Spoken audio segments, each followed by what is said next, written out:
لطیف پرو T V YouTube channel میں خوش آمدید۔ تو پیارے دوستو، اگر شوہر روٹھ جائے یا بیوی روٹھ جائے تو انسان کو کیا کرنا چاہیے؟ تو لہٰذا پیارے دوستو اس متعلق جو ہے ہم آپ کو تفصیلات بتانے والے ہیں۔ تو لہٰذا پیارے دوستو، اگر آپ کی بیوی روٹھ جائے یا شوہر روٹھ جائے تو انسان کو کس سے رجوع کرنا چاہیے اور کیسے منانا چاہیے؟ تو لہٰذا دنیا کا بہترین علم ہم آپ کے ساتھ شیئر کرنے والے ہیں۔ تو لہٰذا پیارے دوستو، سب سے پہلے آپ نے یہ کام کرنا ہے۔ اگر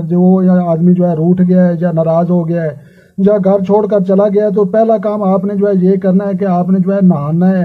پانی کے ساتھ، اور اس کے بعد جو لڑائی والے کپڑے آپ نے پہنے ہوئے تھے وہ کپڑے آپ نے اتار دینے ہیں اور دوسرے کپڑے آپ نے پہن لینے ہیں، اور اس کے بعد آپ نے یہ وظیفہ کرنا ہے۔ اور یہ وظیفہ یا رحمان و رحمت والی ذات،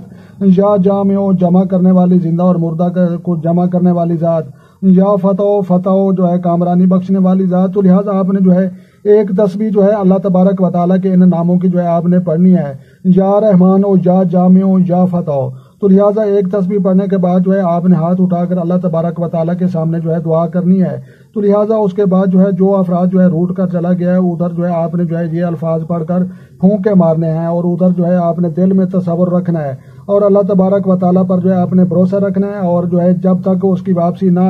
ہو تب تک آپ نے یہ وظیفہ جاری رکھنا ہے، اور یا رحمان ہو یا جامع ہو یا فتح کے الفاظ آپ نے پڑھتے رہنا ہے اور استعمال کرتے رہنا ہے۔ تو انشاءاللہ اللہ تبارک و تعالیٰ کے حکم سے روٹھا ہوا افراد جو بھی اگر بیوی روٹ کر چلی گئی ہے یا خامد روٹ کر چلا گیا ہے،